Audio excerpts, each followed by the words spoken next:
여러분들은 파수꾼을 잘 아십니까?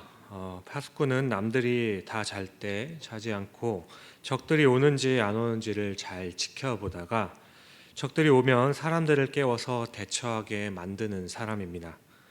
그러니까 남들이 잠들어 있을 때 깨어 있어서 자신네 백성들과 동료의 재산과 삶을 지켜주는 사람인 것이죠. 오늘 말씀 가운데 하나님께서는 에스겔을 그런 파수꾼으로 세웠다고 하십니다. 그렇다면 하나님께서 세우시는 파수꾼과 그의 사명은 과연 무엇일까? 16절과 17절입니다.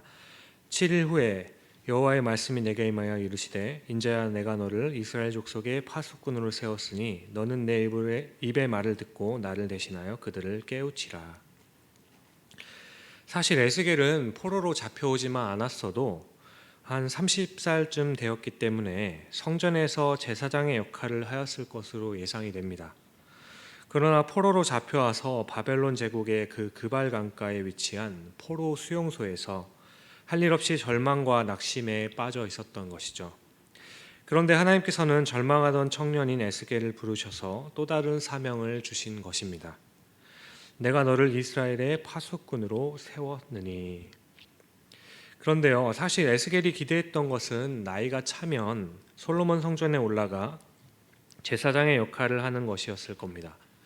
그러나 그 나이임에도 불구하고 제사장직은 하지 못하고 포로로 잡혀온 곳에서 파수꾼의 역할을 해야 한다고 하셨던 거죠. 그렇게 어쩌면 하나님의 말씀을 듣고도 에스겔은 더 낙심했을지도 모르겠습니다. 이 부분에서 우리는 때때로 하나님께서는 우리의 인생을 우리가 원하는 방향으로 이끌지 않으실 때가 참 많이 있다는 것을 기억하게 됩니다.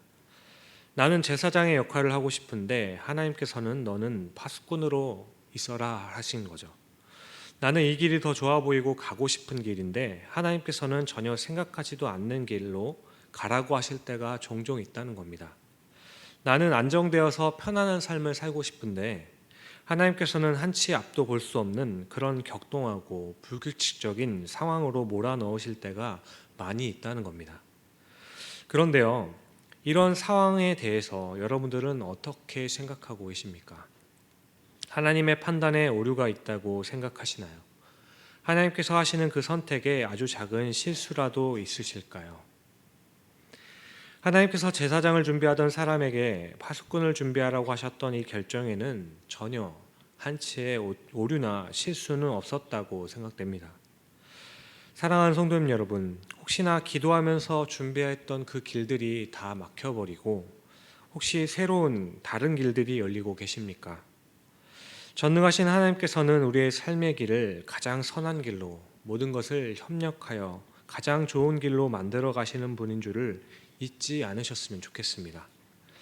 하나님께서는 때론 우리를 통하여 영광 받으시기 위하여서 내가 전혀 원하지 않은 길로 그렇게 다른 길로 선택하여 가게 될 때 두려워하거나 당황하지 말고 하나님께서 우리를 통해 영광 받으시는 길이 있으심을 믿으시기를 바랍니다. 의심보다는 믿음으로 그 길을 끝까지 달려가실 때 우리는 아브라함과 그 이후에 믿음의 선진들과 같이 우리를 사용하시고 하나님께서는 영광 받으실 줄로 믿습니다. 욥은 이렇게 고백했습니다. 그러나 내가 가는 길은 그가 아시나니 그가 나를 단련하신 후에는 내가 순금같이 되어 나아오리라. 잠언의 말씀에도 이렇게 고백하죠. 사람이 마음으로 자기의 길을 계획할지라도 그의 걸음을 인도하시는 이는 여호와시니라. 사랑하는 성도님 여러분, 나의 계획이 무너졌다고 하여서 하나님의 계획이 무너진 것은 아닐 겁니다. 하나님의 선하신 섭리와 계획은 언제나 유효합니다. 오늘도 살아계신 하나님의 섭리가 여러분의 인생을 온전한 길로 인도해 주시리라 믿고 당당하게 그 길을 끝까지 가실 수 있기를 주님의 이름으로 간절히 축원드립니다. 이어서 18절에서 20절의 말씀입니다. 가령 내가 악인에게 말하기를 너는 꼭 죽으리라 할 때 내가 깨우치지 아니하거나 말로 악인에게 일러서 그의 악한 길을 떠나 생명을 구원하게 하지 아니하면 그 악인은 그 죄악 중에서 죽으려니와 내가 그의 핏값을 내 손에서 찾을 것이고 내가 악인을 깨우치되 그가 그의 악한 마음과 악한 행위에서 돌이키지 아니하면 그는 그 죄악 중에 죽으려니와 너는 내 생명을 보존하리라. 또 의인이 그의 공의에서 돌이켜 악을 행할 때에는 이미 행한 그 공의는 기억할 바 아니라 내가 그 앞에 거치는 것을 두면 그가 죽을지니 이는 내가 그를 깨우치지 않았습니다. 그는 그의 죄 중에서 죽이려니와 그의 핏값은 내가 내 손에서 찾으리라. 오늘 본문은 파수꾼의 사명이 얼마나 엄중한 것인지를 말씀해 주고 있는 겁니다. 악인의 잘못을 깨우쳐 돌이키지 않으면 악인은 자신의 잘못으로 인해서 죽게 될 것이지만 깨우쳐 주지 않은 그 파수꾼에게도 그의 핏값을 물으시겠다는 거죠. 의인이 아무리 의인답게 살았다 하여도 길을 잘못 들어섰을 때 그 의인을 돌이켜 주지 않는다면 그 의인의 죽음에 대한 핏값도 파수꾼에게 물으신다는 것입니다. 이 엄중한 하나님의 명령 앞에서 우리의 삶을 정직하게 돌아보았으면 좋겠습니다. 혹여나 내가 복음을 전할 상황이었는데 그렇게 하지 못하였다거나 아니면 죽어가는 영혼이 우리 주변에 있지 않으십니까? 내가 깨우쳐 주지 않았기 때문에 하나님 앞에 돌아와 새롭게 되어야 할 그 사람이 또 그렇지 못한 그리스도인은 혹시 내 곁에 없으신가요?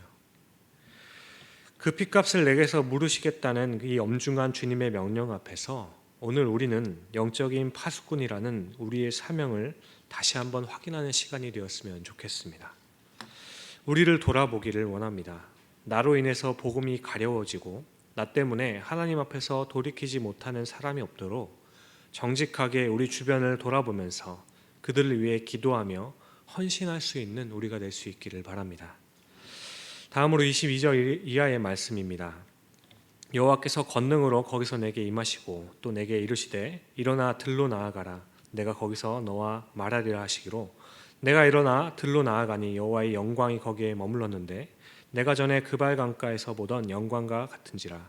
내가 곧 엎드려지니 주의 영이 내게 임하사 나를 일으켜 내 발로 세우시고 내게 말씀하여 이르시되 너는 가서 내 집에서 들어가 문을 닫으라.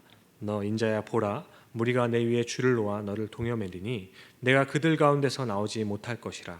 내가 내 혀를 내 이첨장에 붙게 하여 내가 말 못하는 자가 되어 그들을 꾸짖는 자가 되지 못하게 하리니 그들은 패역한 족속임이니라. 그러나 내가 너와 말을 할 때 내 입을 열리니 너는 그들에게 이르기를 주 여호와의 말씀이 이러하시다 하라. 들을 자는 들을 것이요 듣지 싫은 자는 듣지 아니하리니 그들은 반역한 족속임이니라. 하나님께서는 에스겔을 들로 데리고 나가셔서 단둘이 아주 비밀스러운 말씀을 나누고 계신 겁니다. 그 내용은 아주 간단합니다. 내가 전하라고 했지만 너 마음대로 활개치며 전할 수는 없을 것이다. 그들이 너를 구속할 때 구속될 수밖에 없고 내가 너의 혀를 입천장에 붙일 때는 말도 할 수 없게 될 것이다 라는 거죠. 그리고 내가 입천장에서 떼어지게 될 때 말을 할 수 있게 될 거다라는 거죠. 그러니까 다시 이야기하자면 그 선교의 주도권은 오직 하나님께서 쥐고 계신다는 것을 말씀해 주고 있는 겁니다. 그렇습니다. 우리에게 주어진 모든 사역들의 그 주도권들은 우리가 아닌 하나님께서 가지고 계신 겁니다. 하나님께서는 우리 각자에게 사명을 맡겨주셨지만 우리가 하는 것이 아니라 하나님은 우리를 도구로 우리를 통하여 하나님께서 하실 일임을 이 사실을 잊지 마시기를 바랍니다. 따라서 우리는 하나님 앞에서 겸손히 또 하나님께서 주신 사명을 잘 감당하며 하나님께 영광 돌릴 수 있는 저와 여러분들이 될 수 있기를 주님의 이름으로 간절히 축원드립니다. 기도하시겠습니다. 사랑과 은혜가 풍성하신 아버지 하나님 감사합니다. 우리에게 사명을 주실 뿐만 아니라 그것을 또한 감당할 수 있도록 매 순간마다 우리를 도우시고 인도하시는 그 주님께 감사를 드립니다. 내가 혼자 하는 것이라는 그 착각을 하지 않도록 항상 파수꾼과 같이 깨워주시고 두려워하지 않고 매 순간마다 나와 동행하시는 주님으로 인하여 용기를 가지고 최선을 다해 사명을 감당하되 오직 하나님께만 영광 돌리는 나의 삶이 될 수 있도록 주님께서 사용하여 주옵소서. 찬양으로 영광 돌린 시무 집사에도 주께서 함께하사 각자에게 알맞는 은혜를 내려주시고 사업과 가정 가운데도 축복하여 주시옵소서. 감사합니다. 이 모든 말씀을 우리를 구원하신 예수 그리스도의 이름으로 감사하며 기도드립니다. 아멘.